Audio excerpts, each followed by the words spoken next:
What's up, fuckers? It's tea time. Today's guest specializes in backdoor receiving. Please welcome non-practicing heterosexual South Carolina Senator Lady G, a bigot with a back arch. Lindsey Graham is a politically flexible and sexually equivocal parable of repression and self-loathing. He's got the sass of a drag queen and the policies of a medieval nun. Either way, he's gonna be in a dress. The dress is stitched straight, but the soul inside, whoo, the belle of the ball and the bane of the bill, if that bill has anything to do with marriage equality. Quite strange, since he's at the age where the only thing getting stiff is his joints, and his love life is still drier than a communion cracker. He's battling love harder than his cheeks are battling time. They're like flesh-covered avalanches, and I'll bet money there's a prolapse to match. His bows and jowls both sag lower than his approval rating, but maybe it's the hypocrisy. You see, publicly he'll condemn rainbows, but he's been stretched by every shade between red and violet. He knows exactly where his Lady G spot is, which is why he's never mounted anything but the moral high horse he rides into other people's bedrooms. He walks like he's auditioning for Gone with the Wind, but talks like Gone with the Rights. This pride flag is made of Confederate fabric.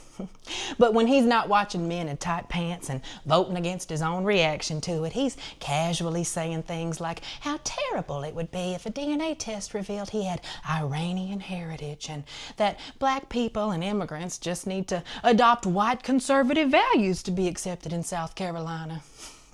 Like a lace napkin at a racist country club. He smiles with the softness of Southern hospitality, but his votes, they come with Southern hostility. Lindsey's a mean girl, and his biggest fear is being told you can't sit with us. That's why he'll sabotage his own joy and anyone else's to sit at tables where he'll only ever be the meal. Isn't that right, Lindsay Lohan? He'd push you in front of a bus to be the prom queen of the patriarchy. His voting record and policy positions reveal a pattern of political opportunism, legislative obstruction, and allegiance to corporate and extremist interests. He's very concerned with making sure billionaires don't feel too burdened by the existence of empathy. He's a shepherd who will braid the wolf's hair while the bones of his flock are still in its teeth, especially when that wolf is pumpkin tits. He melts into a blush-colored puddle of obedience anytime he's summoned, always ready to serve the presidential taint. But only if there's applause. You see, he's a spotlight loyalist, and he's flipped more times than a rotisserie chicken. Lindsey said the Blobfather would destroy the Republican Party, but right now he's latched onto pumpkin tits like a corsage at the prom, all dressed up to go dance on the grave of whatever Lindsey said about him yesterday. His stance has changed more than the weather, and it's never sunny in self-respect. His spine is a wishbone that only bends towards power, and he needs Trump's endorsement for his 2026 re-election.